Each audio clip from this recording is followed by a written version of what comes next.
Estamos de volta com o primeiro bloco do programa Visão Política pela FGF-TV, canal universitário 14 da NET e Rede Pública de Televisão Cearense. Este programa é uma coprodução da TV Ceará, TVC, canal 5, e também da TV Fortaleza, canal 6 da NET.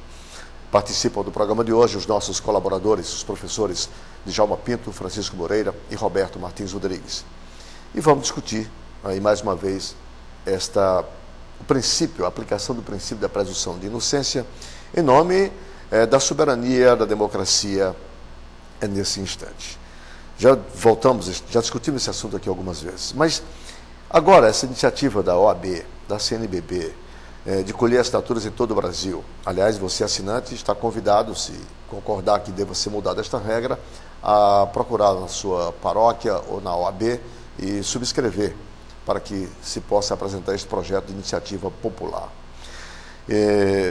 Moreira, sob o aspecto político, buscamos hoje construir uma virtude para a nossa elite política, para a sociedade de um modo geral, ou poderíamos chamar de uma nova virtude? É sempre muito complicado quando você trata de política, né, você lidar com esse termo, a virtude, porque eu acho que política tem uma carga muito grande dos interesses, né, que podem ser interesses bons, né, interesses coletivos, interesses saudáveis para a sociedade, que venha trazer benefícios para a sociedade, como também tem os interesses escusos. Seriam esses os virtuosos, esses primeiros? Perfeito. E principiologicamente, não é para isso que a política existe? Perfeito. Né? Mas, às vezes, você pode levar esse tipo de postura, né? Não é que eu seja a favor das listas sujas, eu quero ressaltar logo isso de princípio. Né? Mas você não pode, né, também cair no outro extremo. Eu tenho uma preocupação muito grande, porque a história política brasileira, ela registra momentos, né, em que muita coisa foi feita com base em fraudes, em cartas falsas, né, em instrumentos políticos falsos, em histórias que foram construídas, que depois foi demonstrada que não existia, né? O próprio, um dos representantes da defesa desses princípios, né, que cai no moralismo, às vezes, né, que não era tosco porque era uma figura de alta competência na construção do seu discurso, no caso o Carlos Lacerda, né, mas ele mesmo, né, foi responsável por momentos e por eventos dessa espécie.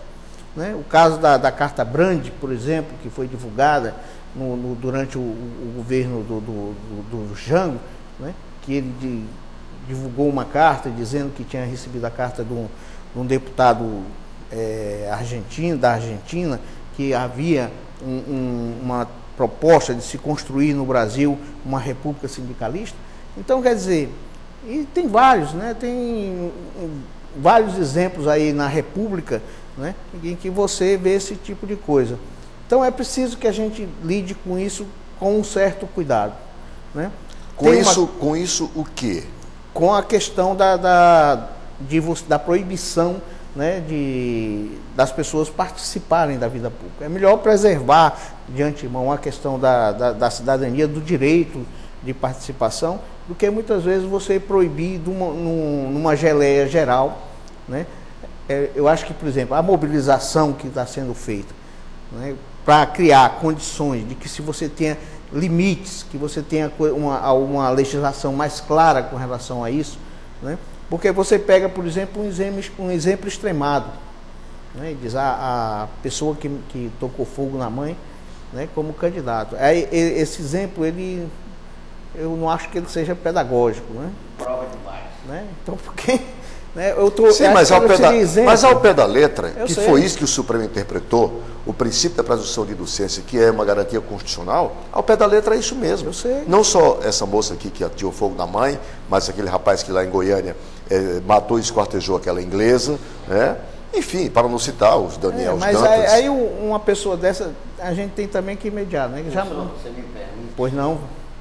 O exemplo é chocante, mas você tem que ver que não estou dizendo que é o caso dessa moça nem daquele rapaz, mas em muitos casos, na história do crime, há a constatação médica de esses criminosos, essas pessoas que cometem homicídios hediondos, que nós não podemos aceitar de maneira nenhuma, mas acaba se provando, se demonstrando, não vai aqui discutir se a pessoa criminosa, dita criminosa, tem dinheiro para pagar bom ou mau advogado, não estou discutindo isso. Estou dizendo que, em muitos casos, se prova que, do ponto de vista médico, tais pessoas não agiram como pessoas normais. Eram titulares de patologias graves, do ponto de vista psiquiátrico, psicológico, etc. Então, esses exemplos, a meu ver, não negam a tese de que o princípio da presunção de inocência deve ser arredado. Não, eu concordo com... Mas essas fraudes a que você aludiu, Moreira, não foi exatamente em função da ausência dessa ética? Não foi exatamente em função da ausência dessa virtude? Mas os defensores da ética foram os que provocaram esse tipo de coisa. Sim, mas nem por isso agiram com tal ética. Essa coisa do... Né, o uso na política, né, tem algumas coisas que às vezes é difícil de muito da gente não é nem compreender, mas aceitar que aquilo é parte do jogo político, né?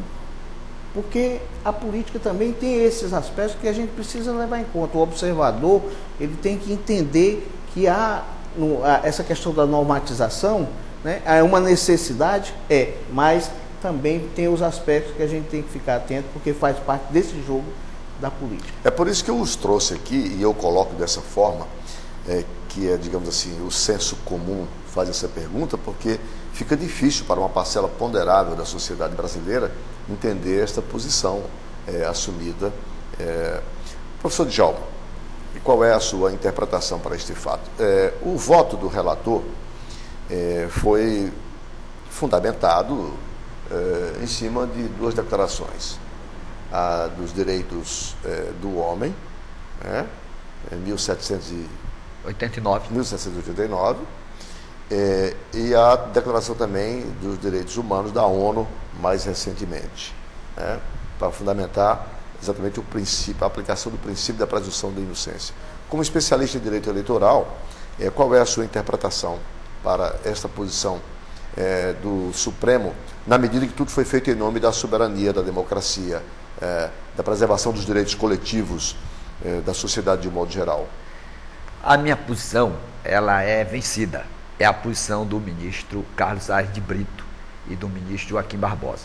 Mas, na realidade, foi invocada a Declaração dos Direitos do Homem de 1789, lá da Revolução Francesa, a de 1948 da ONU e 1969 de São José da Costa Rica, o Tratado Interamericano. Entretanto, se o estudante de direito for lá na internet e examinar o texto desses estatutos, exaltando a dignidade da pessoa humana, não vai encontrar essa exigência do trânsito em julgado, não. Muito pelo contrário. Lá na Declaração dos Direitos de São José da Costa Rica, há uma exigência de culpabilidade na forma da lei. A referência que exige para o trânsito em julgado é no caso de aplicação da pena de morte. Essa ideia do trânsito em julgado não existe na Constituição de 1824, não existe na Constituição de 1946. Pelo contrário, a Constituição de 1946 não exigia coisa julgada, ela dizia que a pessoa condenada estava inelegível, não exigia esse trânsito em julgado. Essa ideia do trânsito em julgado foi criação da Constituição de 88. Por quê? Porque o pessoal do Centrão, que tinha contas a ajustar na justiça, que praticou crimes no tempo da ditadura, que desviou dinheiro público, para criar uma blindagem, concordou com o pessoal da esquerda que tinha sofrido tortura.